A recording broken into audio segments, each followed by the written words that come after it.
And I am back here in the Phantom car for review number 2. I'm doing my review on Bloodshot. Now, look, let me give you some context before I get started with this. I am a fan of the comic book label this comes from. I believe it is Vintage Comics or something like that. Bloodshot is a very intriguing character if you read the books. And I think Vin Diesel was a good choice. However, this is a first-time director who has star power I don't think he knew how to use. I would put this on a level where this movie is not well made, but it's kind of got charming cheesiness to it. And I'll get into that when I get into my review. But it's got a very good premise to play with. And I mean, Guy Ritchie is in it, and he always brings it. But I think the way they were directed and the way some things were shot, I honestly thought it was a charming approach to this material. I thought it brought me more back to 90s Spider-Man, which I love. So let me just jump into this review, and I'll give you my overview, my pros, my cons, what I like, what I don't like, my rating system from 1 to 10, 1 being the greatest, or 1 being the worst thing your Earth has ever produced, and 10 being the greatest. So let's just jump right into this. Bloodshot is the story about Ryan Stone, who is a Marine, and he is killed in the line of duty. He wakes up in a lab with no memory of what happened. He is told he has been murdered and that they have replaced his blood with nanobots, which give him super strength, agility, and the ability to heal pretty much from anything. Think Wolverine. Although his powers aren't limited, the nanobots run on energy, so he's always got to go back to this lab or they'll die, and if they die, then his source of power dies. So let me go to my pros. My pros and cons on this one are pretty even. So my pros of this film is that I can see the care with the material, and that's also a con that I'll get to, but there was a lot of things in this that if you read Bloodshot, you would pick up immediately, even the arc that they're using. I think Guy Ritchie, while he's a pro and a con in the pro section, I did like the way he played the villain. I think the lines betray him. And I do appreciate from time to time cheesy action like this. I'm a fan of Doom. You know, the one with The Rock and Carl Urban. That is nowhere near being even a good movie to some people, but I enjoy it. I throw it on and I watch it, and this feels like one of those movies. The action is over the top. Some of the CGI looks like 2005 at times. Like, the camera angles and things could get wonky, but there's something cool about it. Like, there's a lot of cool scenes in this, and a lot of things with this PG-13 rating that I think they got away with because of how they shot it. Like, his whole face gets blown off, and then it, attaches, and then fixes it. I mean, there's a lot of cool stuff in this movie, and I think the premise is good, just not the execution. Like, the premise is fascinating because, essentially, they erase his memory, and they implant fake memories of his wife dying, but they use different people and how he remembers it to use them to assassinate them. And I think that's really cool. I think that's an interesting idea. Unfortunately, I think this guy was a first-time director and was the wrong person to give such a concept to. This is supposed to start a new comic book universe, and Bloodshot is in the forefront. Plus, the female in this was badass. She was awesome. They didn't give a lot of backstory, but how she played it and the tidbits they give you about her gives you enough to really like her and feel bad for her character. Like, she legitimately has a shitty situation, and it's even shittier why she's stuck with this guy. and doing the things that she's doing. So I thought that was pretty good. Now, my cons are vast. I mean, Vin Diesel, he's good when he's directed, but this guy didn't know how to direct Vin Diesel, and they try to give him emotional moments, and it's just terrible. I think he can do emotion. Like, I seen Man Apart. I thought he did very well there. This felt like Anakin Skywalker level emotions from Hayden Christensen. Like, when he goes, no! Like, that bad. There's a scene it's cringy. It's absolute. I'm like, Finn, you're killing me.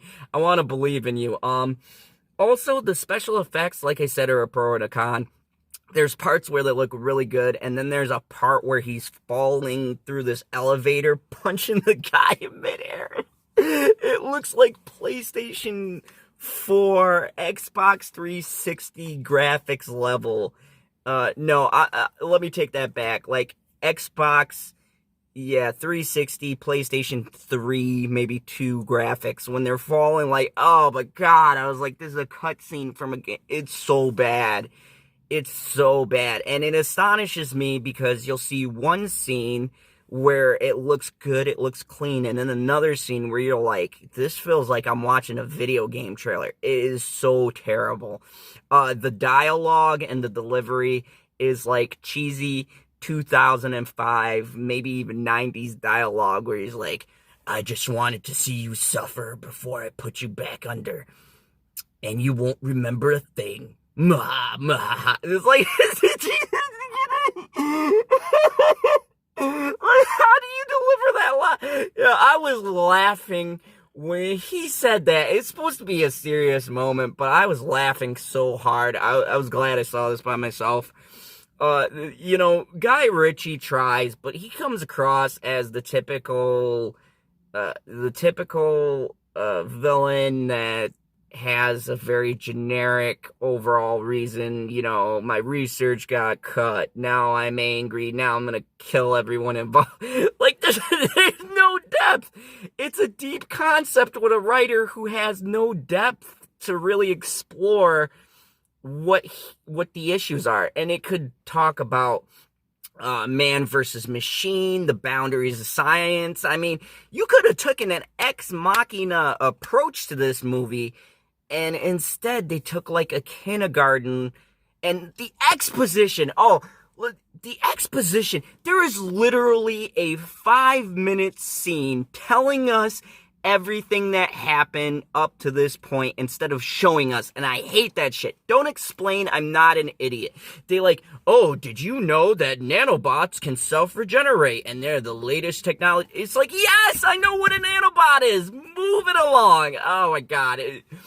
But in it, there's some kind of charm. I can't put my finger on it. I was entertained. I was entertained, and a lot of people like it.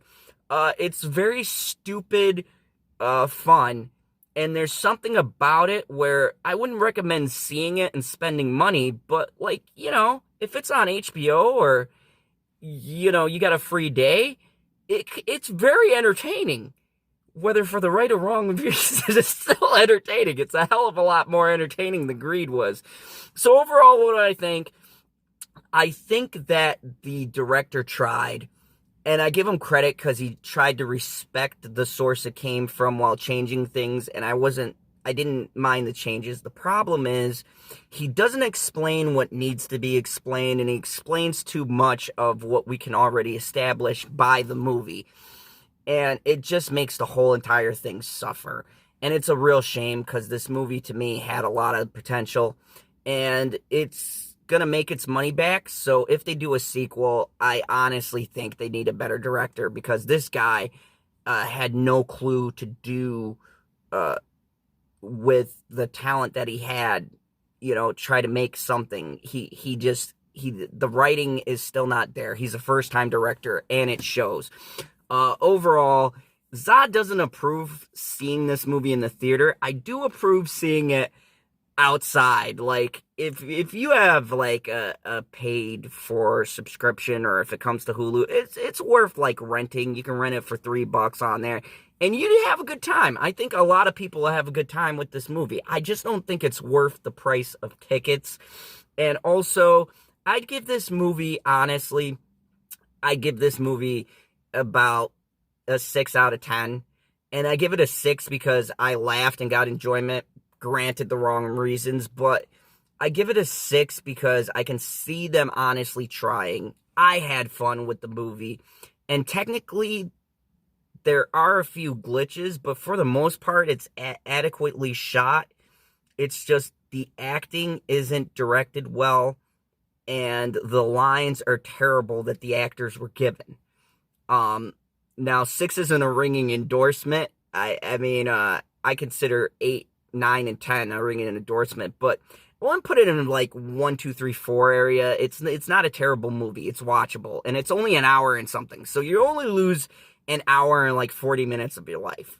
That's not much to give to a film that I think people will have fun either watching from a serious standpoint, which I don't know if you watch movies how you can take it serious, or just to have a shits and giggles. Like, this is a movie you invite a bunch of friends over and you talk about how fucking corny this movie is. And I think over time it'll have a base because it's one of those movies. But anyways, in the comments below, let me know if you come from the era of the 90s or even the mid 2000s or early 2000s. What's your favorite cheesy kind of action movie? What movie did you grow up with? You know it's bad, but it's kind of like a guilty pleasure. In the comments below, let me know.